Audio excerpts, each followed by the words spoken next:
શું જમો છો તમે? ભજીયા મારા પપ્પાને મારા દાદા બોલોએ એવું છે ખાવ છું ભજીયા.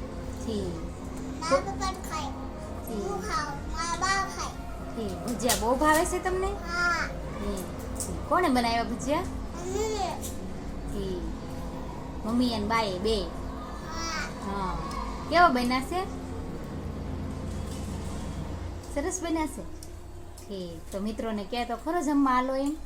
માયો મિત્રો ભજીયા ખાવા હાલો એમ કે. ભજીયા ખાયો મેશા.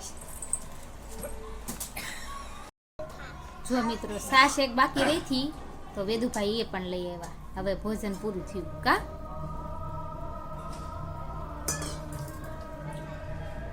ગુજરાતીના જમવામાં છાશ ન હોય તો છેલ્લે જમવાનું પૂરું ન થાય. બોલ તો ખરી, મારો અવાજ થોડો આવશે આમાં? સાચી વાત છે. ગુજરાતીના જમવામાં છાશ ન હોય તો જમવાનું પૂરું ન થાય. એટલે છાશ તો હોવી જ જોઈએ, એ પણ મસાલાવાળી. કાવી દો. મસાલા છે હા મસાલાવાળી છાશ પીવાની બહુ મજા આવે કા? બહુ મજા આવે છે ખાવાની. હા મારા વેદુભાઈને તો મસાલાવાળી છાશ બહુ જ ભાવે છે.